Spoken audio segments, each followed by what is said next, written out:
और एक बड़ा मैग्नेट लेते हैं। बेशक चुंबक किसी भी तरह से सेब को प्रभावित नहीं करता है, लेकिन क्या होगा अगर हम लकड़ी की छड़ी पर 2 सेब डालते हैं और उन्हें हवा में बैलेंस करें तो? अब हम देख सकते हैं कि मैग्नेट अभी भी सेब में छोटे उतार चढ़ाव का कारण बन रहा है। ऐसा लगता है कि वास्तव में इस फल में बहुत सारा लोहा है जो उसे मैग्नेट की ओर खींच रहा है।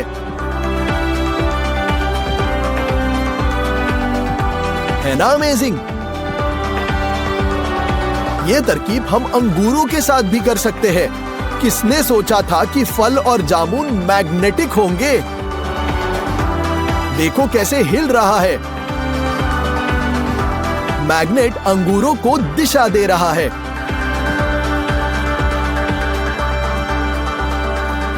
हम स्टैंड पर मैग्नेट स्थापित करेंगे, धागे पर कुछ सुइयां को ले जाएंगे। जैसे कि आप देख सकते हैं वे तुरंत धागे खींचने लगी, लेकिन अब हम सुइयों को गर्म कर रहे हैं और ऐसा लगता है कि वो मैग्नेट से अलग हो रही है और फिर वे पूरी तरह से गिर जाती है।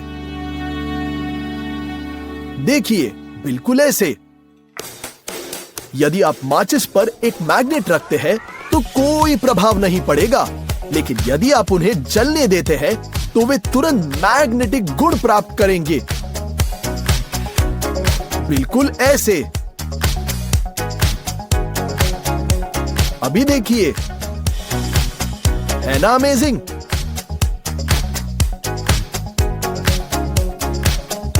न केवल एक बड़े चुंबक के साथ बल्कि इतने छोटे चुंबक के साथ भी यही हो रहा है। ये कैसे संभव है? चलो रंगीन तीलों के साथ यही दोहराएंगे। अफसोस, लेकिन उनके साथ कुछ भी नहीं हुआ। आइए 4 मैग्नेट्स और 16 स्टील की गेंदें लेते हैं। अब हम प्लास्टिक बेसबोर्ड खोलेंगे और उन्हें निम्नानुसार अंदर रखेंगे। निकटतम चुंबक और बेम के लिए एक अकेला गेंद पुश करेंगे। सभी गेंदों ने अपनी स्टेट बदल दी है और आखिरी गेंद तेज गति से बेसबोर्ड से बाहर उड़ गया। ये एक वास्तविक मैग्नेटिक राइफल है। एक कटोरे में पीवीए ग्लू डालेंगे, बिल्कुल ऐसे। स्टील के शेविंग्स और गुआश जोड़ेंगे। चिकना होने तक मिश्रण को मिलाएंगे और अब सोडियम टेट्राबोरेट जोड़ेंगे। तब तक मिश्रण करेंगे जब तक कि मिक्सचर इस तरह से कीचड़ में न बदल जाए। लेकिन ये कोई साधारण कीचड़ नहीं है, ये एक मैग्नेट चिपकाने के लायक कीचड़ है। और देखें क्या होता है, कीचड़ मैग्नेट के सारे कोनों को कवर कर देता है जैसे कि जीवंत मिट्टी। अब इसे फाड़ना इतना आसान नहीं है। बड़े मैग्नेट को भी ले लिया, फाड़ने की कोशिश कर रहे हैं।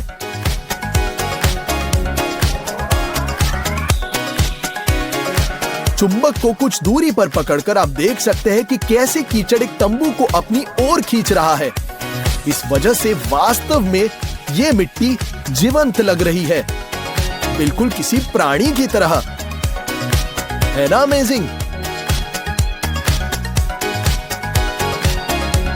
जरा देखिए कि ये कीचड़ चुंबक को कितने पावरफुली खींच रहा है। सामान्य कीचड़ की तुलना में बहुत अधिक मजेदार, है ना?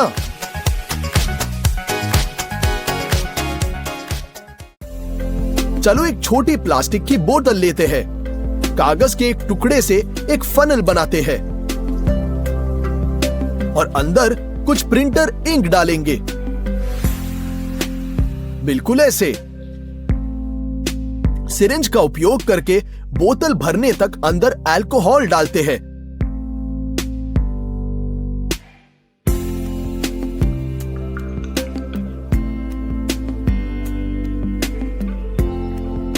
अब ढक्कन को कसकर बंद करेंगे और बोतल की दीवारों पर एक चुंबक डालेंगे। देखो अंदर क्या चल रहा है। चुंबक इंक से शराब को अलग कर रहा है। वे सचमुच इससे अलग हो रहा है और दीवार से आकर्षित हो रहा है, जिससे चुंबक जुड़ा है। देखिए कि ये कितना सुंदर दिख सकता है, एक काले झरने की तरह जो ऊपर की ओर जा रहा है। सभी स्याही, चाहे वे कितनी भी अच्छी तरह से उत्तेजित न हुई हो, फिर भी चुंबक की ओर आकर्षित हो रही है। आइए एक और नजर डालते हैं, कितनी सुंदरता से वो चुंबक की ओर जा रहा है।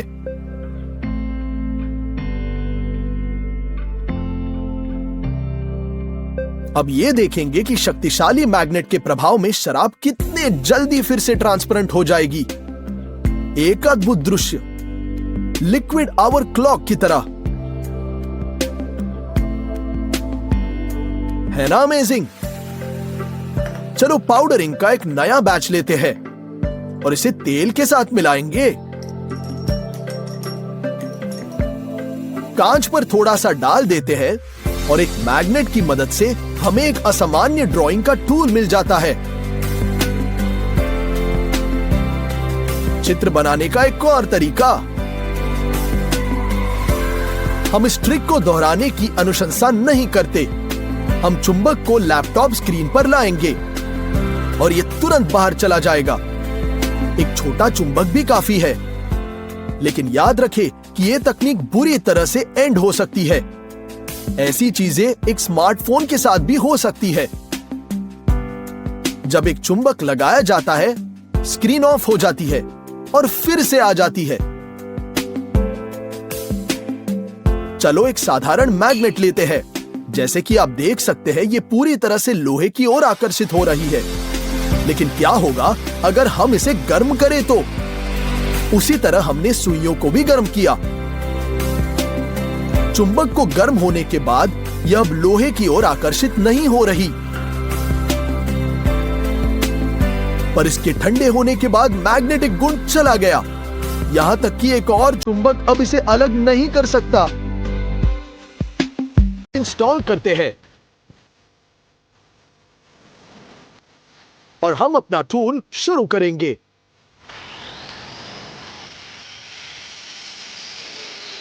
हम ईंट पर ट्राई करते हैं। डिस्क आसानी से ईंट को पीसती है और कटौती चिकनी और लगभग स्मूथ रहती है।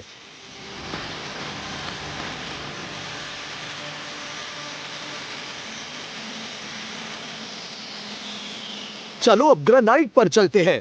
डिस्क एक धमाके के साथ इसका सामना कर रही है। हमें ज्यादा मेहनत करने की भी जरूरत नहीं है। बहुत स्मूथ कटिंग।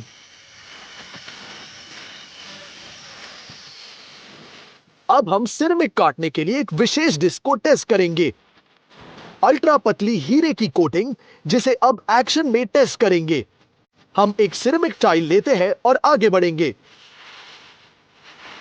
डिस्क आसानी से इसके माध्यम से कटिंग करती है।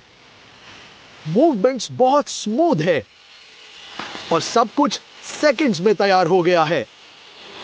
एकदम जल्दी से कट गया, बिल्कुल बुरा नहीं। अब ये वाली डिस्क इलेक्ट्रो गैल्वेनिक कोटिंग विधि के लिए काटने और पीसने दोनों के लिए उपयुक्त है। जैसा कि आप देख सकते हैं, वह पूरी तरह से कटिंग के साथ मुकाबला कर रही है और कटिंग बिल्कुल बुरा नहीं है। बहुत आसानी से कट गया, एकदम परफेक्ट कट।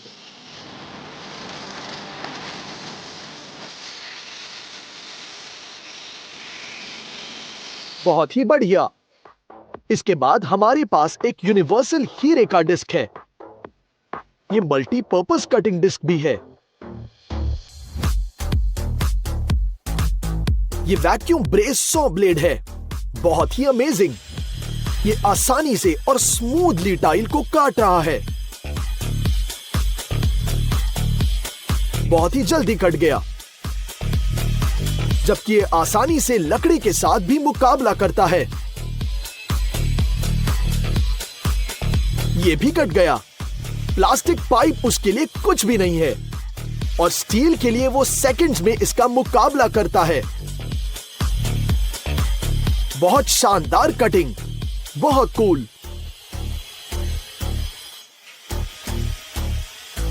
हो गया। ये वाली डिस्क मेटल्स को पीसने के लिए उपयुक्त है।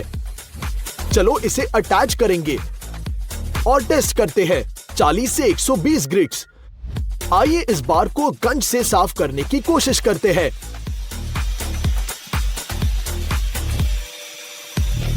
सतह पर सिर्फ 2 बार करना पर्याप्त है और मेटल बिल्कुल नए जैसे दिखता है। बहुत ही सुंदर, पसंद आ गया। आइए मेटल के लिए सबसे आम डिस्क की जांच करेंगे, metal cutting and grinding disc. देखो कि कटिंग की प्रक्रिया के दौरान कितनी चिंगारियां निकल रही है। वास्तव में ये बहुत सुंदर दिख रही है।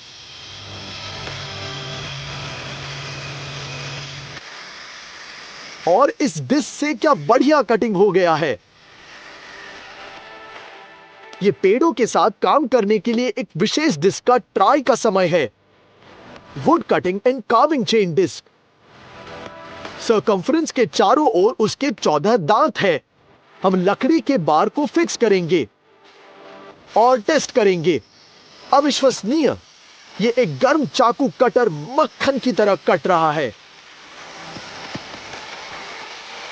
जो एक बहुत अच्छा कट भी छोड़ता है। इसे मैनेज करना बहुत आसान है। पसंदीदा शेप में कट कर सकते हैं। और हमारी अगली डिस्क लकड़ी की नक्काशी के लिए डिजाइन की गई है, इसलिए इसमें 6 उत्तल दांत हैं। आइए इसे एक्शन में देखते हैं। इसके प्रभाव में पेड़ वास्तव में बहुत मेलिएबल हो जाता है। बहुत आश्चर्यजनक है। हम वास्तव में किसी भी आकार को काट सकते हैं। बहुत ही अमेजिंग ट्रिक है।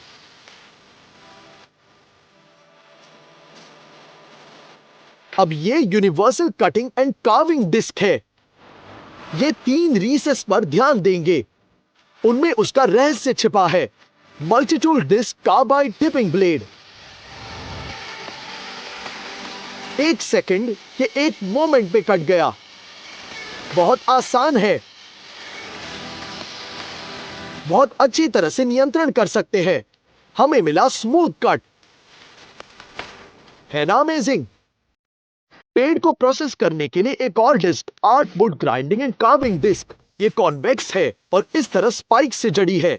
इसे काम करते देखते हैं। हल्की स्मूथ मूव्स और पूरी तरह से स्मूथ कटिंग। आपको और क्या ही चाहिए।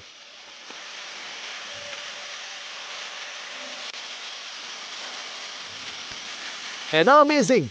एक असामान्य लेकिन बहुत उच्च क्वालिटी वाली डिस्क।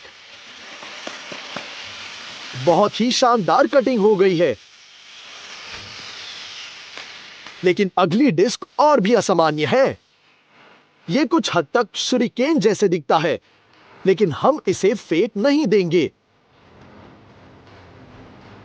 इस डिस्क के साथ काम करने के लिए हमें एक विशेष एडेप्टर और माउंट की आवश्यकता होगी। आइए देखेंगे कि क्या ये इसके लायक है। लकड़ी का ब्लॉक सचमुच हमारी डिस्क के प्रभाव में गायब हो जाता है। बहुत आसानी से कट रहा है। हमें यही चाहिए था। अगली डिस्क पॉलिश के साथ लेपित है। मेटल पीसने के लिए बहुत उपयुक्त है। तो हम एक स्टील पाइप लेंगे और जांच करेंगे। पॉलिशिंग पेस्ट लगाते हैं और इसे देखते हैं।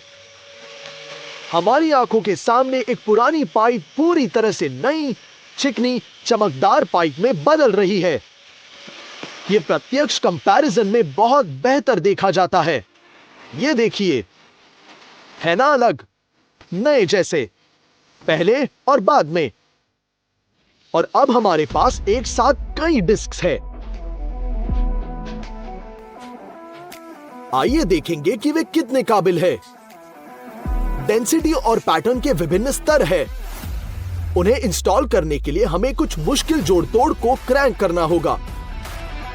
जब डिस्क स्वयं इंस्टॉल होती है तो हम बस इसे आवश्यक नोजल लगाते हैं। हम इसे सपोर्ट के साथ कसकर दबाएंगे। अब हम सही नोजल लगाते हैं। लग गया। ये तैयार। अब हम टाइल को पीने के पानी से थोड़ा नम करते हैं और हम काम पर लग सकते हैं। हम गीली सतह के साथ आसानी से चल रहे हैं। ग्राइंडिंग यूनिफॉर्मिटी बनाने की कोशिश करता है। आप अन्य नलिका का भी उपयोग कर सकते हैं। ये देखिए, अलग अलग नलिकाएं ग्रैन्युलैरिटी की बदलती डिग्रीज के साथ। अधिक स्पष्ट या इसके विपरीत एक नरम